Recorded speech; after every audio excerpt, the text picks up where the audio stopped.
திருவெம்பாவையின் 16வது திருப்பாட்டு. முன்னி கடலைச் சுருக்கி எழுந்து உடையாள் என்ன திகழ்ந்து என்று தொடங்குகிற ஒரு முற்றுருவகப் பாட்டு என்று அறிஞர்கள் இந்த பாடலை பெருமக்களே நமக்கு அடையாளப்படுத்தி இருக்கிறார்கள். நாட்காலையில் எழுந்து வீதிகளிலே இறைவனினுடைய பரந்துபட்டு கிடக்கிற புகழை பாடிக்கொண்டு வந்து நீர்நிலையின் கண்ணே நீராடி அண்ணாமலை பெருமானுடைய தாழ்மலர்களிலே பெண்கள் சில விண்ணப்பங்கள் வைப்பதுதான் திருவெம்பாவையினுடைய உள்ளீடு என்று நம்முடைய பெரியவர்கள் எடுத்து காட்டுகிறார்கள். மலை இருள் உற்று உறங்காமல் மண்ணு பரிபாகர் சலம் முழுக வருக எனச் செப்பல் திருவெம்பாவை என்று முன்னோர் இதற்கு ஒரு குறிப்புரை எழுதினார்கள். நாம் தூங்குகிற தூக்கத்திலிருந்து நீங்கி எழுந்து வந்து நீர்நிலையிலே நீராடி என்று புறச்செய்தி சொல்லுகிறது பாட்டில். இதை ஆராய்ந்து இதற்கு ஒப்பற்ற உள்ளீடு எழுதியவர்கள், நாம் மலம் என்பதாகிய இருளின் கண்ணே உறங்கிக் கிடக்கிறது ஆன்மா, மலையிருள் உற்று உறங்காமல் இந்த குளம் என்ன, மண்ணு பரிபாகர் அருள், மண்ணு பரிபாகர் நிலை பெற்ற பரிபாகத்தை தருகிற பரிபக்குவத்தை நமக்கு தருகிறவனாகிய பெருமானினுடைய அந்த ஒப்பற்றதாகிய திருவருளில் நீ ஆடு என்று சொல்லுவதுதான் திருவெம்பாவையினுடைய உள்ளீடு என்று எல்லா திருவெம்பாவை நூல்களிலும் இந்த குறிப்பை முன்னே எழுதியிருப்பார்கள், நீங்கள் படித்திருக்கலாம். ஆனால் இந்த பாட்டுக்குள்ளே சொல்லப்பட்டிருக்கிற 2 பிரார்த்தனைகள் என்ன? இந்த பெண்கள் எதற்காக இந்த நீராடலை மேற்கொள்ளுகிறார்கள் என்று கேட்டால், அது திருவெம்பாவையிலும் சரி திருப்பாவையிலும் சரி இந்த 2 செய்திகளும் செம்மையாக பாவைப்பாடல்களுடைய உள்ளீடாக அமைந்திருப்பதை நம்மாலே பார்க்க முடிகிறது. இந்த பெண்களுக்கு அளவிலாத சமூக நாட்டம் இருந்தது என்பது இந்த பாடல் வெளிப்படுத்துகிற முதல் செய்தி. 2வது செய்தி, பெருமானினுடைய திருவடிகளில் வைத்த அன்பு, பத்திமை, நீராடல், வழிபாடு காரணமாக கொஞ்சம் தன்னலத்தோடு வரப்போகிற காலங்களில் எங்கள் கழுத்தில் ஒரு தாலி கட்டப் போகிறவன் உன் திருவடிகளிலே அன்புடைய ஒருவனாக எங்களுக்கு வாய்க்க வேண்டும் என்கிற இன்னொரு எதிர்பார்ப்பு. இந்த 2ம் தான். அப்ப உலக நலத்திற்காக மழை தந்தருள், எங்கள் எதிர்கால நலத்திற்காக உன் திருவடிகளில் அன்புடைய ஒருவனை எங்களுக்கு கணவனாகத்தா. இந்த 2 தான் அடிப்படை. அதில் இந்த பாட்டு 16வது பாட்டு, இந்த சமூகம் வாழ்வதற்கு நல்ல மழையை தா. கந்தபுராணம் என்று பிற்காலத்தில் முருகனினுடைய பேரருளை வியந்து காஞ்சியில் வாழ்ந்த கச்சியப்பரால் பாடப்பட்ட ஒரு அற்புதமான பெருங்காப்பியம் உண்டு. சைவ பெருமக்களும் தமிழறிந்தவர்களும் அறிவார்கள். அதனுடைய கடவுள் வாழ்த்து எப்படி தெரியுமா தொடங்குகிறது? வான்முகில் வழாது பெய்க, வானத்திலிருந்து எப்போது பார்த்தாலும் இடையராது மேகங்கள் மழையை பொழியட்டும் என்று பாடுகிறது. முருகப்பெருமானுடைய வாழ்த்து கடைசியில் தான் வருகிறது. ஆனால் எடுத்த உடனேயே இந்த இலக்கியக்காரர்கள், சைவ வைணவ பெருமக்கள் எல்லோருமே இந்த உலகம் வாழ வேண்டும், மனித குலம் வாழ வேண்டும், அவர்கள் எல்லா நலன்களும் பெற்று வாழ வேண்டும், அறியாமையிலிருந்து விடுபட வேண்டும், அதற்கு இறைவனினுடைய திருவடியும் திருவருளும் துணை நிற்க வேண்டும் என்று கருதுகிற கருத்து படைத்தவர்கள். இன்னும் சொல்லப்போனால் மனித குலத்திற்கு இறைவன் ஒரு தேவைப்படுகிற பொருளாக இருந்தானே தவிர இறைவனினுடைய கட்டுப்பாட்டுக்காக தேவைக்காக மனிதன் இல்லை என்பதை சொல்லாமல் சொன்ன இலக்கியங்கள் இந்த திருவெம்பாவையும் திருப்பாவையும் என்று அறிஞர்கள் நுட்பமாக இதற்கு குறிப்பு எழுதியிருப்பதை நான் படித்து மகிழ்ந்திருக்கிறேன். இப்பொழுது அவர்கள் போய் நிற்கிறார்கள் குளத்துக்கரையில். கருத்த மேகங்கள் வானத்தின் கண்ணே மெல்ல நகர்ந்து போகின்றன. அவ்வப்பொழுது அதிலே ஒரு மின்னல் வெட்டு வருகிற காட்சி இவர்களுக்கு தெரிகிறது. மெல்லிய இடி ஓசை வேறு அதிலிருந்து வந்து கொண்டே இருக்கிறது. இதை இப்படி எடுத்து எட்டி பார்த்துவிட்டு கொஞ்ச நேரம் கழித்து பார்த்தால் அதிலே அழகாக சூரிய கதிர்கள் வருகிற காட்சிக்கு கட்டியம் கூறுவது போல் 7 நிறத்தில் வானவில் வேறு தோன்றுகிறது. நமக்கு இது மேகத்தின் காட்சி. ஆனால் பெண்கள் எல்லாவற்றையும் இறைவனாக பார்த்து பழக்கப்பட்ட பழுத்த மனத்து அடியவர்கள். அவர்கள் அடியவர்களோ இல்லையோ, அவர்களை நமக்கு அடையாளப்படுத்துகிற மாணிக்கவாசகருடைய திருவுளம் அவர்கள் வாயிலாக வெளிப்படுவதை பார்க்கிறோம். இந்த மேகம் அதிலே இருக்கிற காட்சிகளை பார்த்துவிட்டு பாட்டு எப்படி சொல்லுகிறது? மேகமே முன்னி கடலை சுருக்கி நீ புறப்பட்டு போய் கடலுக்கு மேலே நின்று, முன்னி என்றால் முற்பட்டு சென்று கடல் பகுதிகளுக்குள்ளே சென்று முன்னிக் கடலை சுருக்கி கடலினுடைய தண்ணீர் அளவையே கொஞ்சம் குறைய வைக்கிற அளவிற்கு தண்ணீரை நீ கடலிலிருந்து முகந்து கொண்டாய். முன்னி கடலை சுருக்கி எழுந்து வானத்தின் கண்ணே மேகமாக எழுந்து நிறைய குடித்து விட்ட காரணத்தால் எப்படி இருக்கிறாய் தெரியுமா? கண்ணங்கரேர் என்று நீ இருக்கிற காட்சி உடையாள் என்ன திகழ்ந்து எம்மை உடைமையாக கொண்டிருக்கிற எம் பெருமாட்டியாகிய உமையம்மை. சைவ சம்பிரதாயத்தில் அம்மை கருப்பு நிறமுடையவள், பெருமான் சிவப்பு நிறமுடையவன் என்று சொல்லுகிற ஒரு மரபு உண்டு.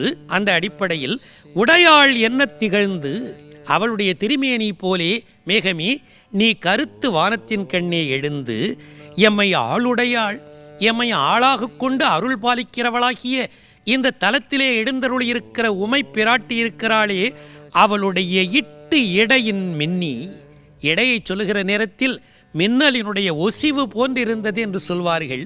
சின்னஞ்சிறு பெண் போலே தமிழ்நாட்டு சிவாலயங்களிலேயே மிகச்சிறிய அம்பிகை வடிவம் திருவண்ணாமலையில் இருக்கிற உண்ணாமுலை தாய்தான். அவருடைய திருமேனியை அபிடேக காலங்களில் பார்த்தால் அவருடைய எடை ஒசிவும் பேரழகும் நமக்கு புலப்படும். மாணிக்கவாசகர் நெடுநாள் திருவண்ணாமலையில் தங்கியிருந்து அந்த தலத்தை இந்த அருமையான இலக்கியத்தின் மூலமாக பாராட்டி போற்றியவர். எப்படி இருக்கிறதாம் பெருமாட்டியினுடைய இடை என்று சொன்னால், எம்மை ஆளுடையாள் இட்டு இடையின், இட்டிடைன்னு சொன்னால் மிக மெல்லிய இடைன்னு அர்த்தம். அப்படி இட்டிடையின் மின்னி பொலிந்து, மின்னலும் பொலிகின்ற தன்மையும் மின்னலிலிருந்து ஒளி தோன்றுவது போல மின்னி பொலிந்து. இப்போ மின்னல் வந்து விட்டதென்றால் அதற்கு பிறகு ஒரு இடியோசை வருமே, அது அந்த ஓசை எப்படி கேட்பதற்கு அருவருப்பாக சத்தமாக பயமுறுத்துமே. ஆனால் அம்மையோடு ஒப்பிடுகிற பொழுது பயமுறுத்தக்கூடாதுன்னு கருதி எம் பிராட்டி திருவடி மேல் பொன்னஞ்சிலம்பில் சிலம்பி, எங்கள் பிராட்டி தன்னுடைய திருவடி மேல் அணிந்திருக்கிற பொற்சிலம்புகள் இருக்குல்ல, அவள் நடையிடுகிற நேரத்தின் கண்ணே அவற்றிலிருந்து எப்படி கலீர் கலீர் என்று ஓசை வருமோ அப்படி இடிக்கிற பொழுது கூட பயமுறுத்துகிற இடியாக இல்லாமல் எம்பெருமாட்டியினுடைய திருவடி சிலம்பிலிருந்து வருகிற இன்னோசை போல இடியை நீ நல்க வேணும். மேகத்துக்கு கட்டளை போடுகிறார்களா? அப்படி மின்னி பொலிந்து எம்பிராட்டி திருவடி மேல் பொன்னஞ்சிலம்பிற் சிலம்பி திருப்புருவம் என்ன சிலை குலவி. அவளுடைய வளைந்த புருவம் எவ்வளவு பேரழகாக இருக்கிறதோ அதுபோல வானத்தின் கண்ணே நீ வண்ண நிறமுடையதாகிய வானவில்லை தோற்றுவித்து எம்பெருமாட்டியினுடைய இந்த அற்புத புருவத்தை நினைவூட்டுகிறதாம் வானவில் என்று எம்பிராட்டி அவளுடைய மிகச்சிறந்ததாகிய நம்மை ஆளுடையாள் தண்ணீர் பிரிவிலா எங்கோமான். அவளுடைய அழகான புருவம் போலே நீ சிலை குலவியதற்கு பிறகு அடுத்த வரிதான் அம்மை அப்பனாக ஒன்றாகச் சேர்த்து வழிபடுகிற திறமெடுத்து சொல்லுகிற மிகச்சிறந்த வரி, சைவ சம்பிரதாயம் கொண்ட வரி. ஏதொன்று வேண்டுமானாலும் சைவத்தில் விண்ணப்பிப்பது சிவபெருமானிடம். ஆனால் விண்ணப்பிக்கப்பட்ட பொருளை எப்படி வழங்குவான் என்றால், அவன் பாகம் பிரியாதிருக்கிற பெருமாட்டியாகிய சக்தி மூலமாக. அவன் சிவனே என்றிருப்பான், அவள்தான் எல்லாவற்றையும் வழங்குவாள். இதை எப்படி சேர்த்து சொல்லுகிறார் மாணிக்கவாசக பெருமான் என்றால், நம் தம்மை ஆளுடையாள், நம்மை ஆளாக கொண்டவளாகிய பெருமாட்டி தன்னில் பிரிவிலா, அவளை எக்காலத்திலும் தன்னை விட்டு பிரிந்தறியாத தன்மையுடையவனாகிய பெருமான் தன்னிற் பிரிவிலா எங்கோமான், எங்கள் தலைவனாகிய அண்ணாமலையில் எழுந்தருளியிருக்கிற பெருமான் அன்பர்க்கு முன்னி, அன்பர்க்கு அவனுடைய திருவடிகளை வந்து வழிபடுகிறவர்களுக்கு முன்னின்னா அவர்கள் வாயால் சொல்லுவதற்கு முன்னரே இன்னது குறித்து வந்திருக்கிறார்கள் என்று தெரிந்து தானே முற்பட்டு முன்னி அவள் நமக்கு முன்சுரக்கும் இன்னருளே. அவர்கள் வேண்டுகோள் வைக்க அந்த வேண்டுகோள் வருவதற்கு முன்னரே இவன் கஞ்சாடை காட்ட, பெருமானினுடைய கஞ்சாடை கிடைப்பதற்கு முன்னரே அடியார்க்கு இவள் வாரி வழங்க, எப்படி எங்கள் பிராட்டி வாரி வழங்குவாளோ தன்னிற் பிரிவிலா எங்கோமான் அன்பர்க்கு முன்னி அவள் சுரக்கும் இன் அருளே என்ன மழையே நீ பொழிவாய் என்று பெருமாட்டியினுடைய கருணை போலே மேகமே நீ பொழிந்து இந்த மண்ணை வாழ்விக்க வேணும் என்று கருதுகிற கருத்து படைத்ததாக இந்த பாட்டு நடையிடுவதை பார்க்கிறோம். முன்னி அவள் நமக்கு முன்சுரக்கும் இன்னருளே என்ன பொழியாய் மழை ஏலோர் எம்பாவாய் என்று நீராடலை பற்றிய செய்திகளோ கொஞ்சம் கொஞ்சமாக பாட்டை வளர்த்தெடுத்து கொண்டு போகிற போது ஆரம்ப காலத்தில் விளையாட்டு, கேலி, கிண்டல், பெண்களுக்கு இடையிலே இருப்பதாகிய மிகச்சிறந்ததாகிய உரையாடல் உத்திகள் கொஞ்சம் கொஞ்சமாக வளர்ந்தமைந்து நீராடுகிற திறம், ஆடுகிற பொழுது வெறும் நீராட்டு வேண்டாம், இறைவன் திருநாமம் சொல்லி ஆடுங்கள் என்றெல்லாம் கொண்டு பாட்டுக்கள் வளர வளர அவர்கள் மன வளர்ச்சியை காட்டுவார் போல இப்பொழுது இந்த உலகத்தில் மக்களினுடைய நலம் பெருகுவதற்கு மழை வேண்டும். அந்த மழை எப்படி இருக்க வேண்டும்?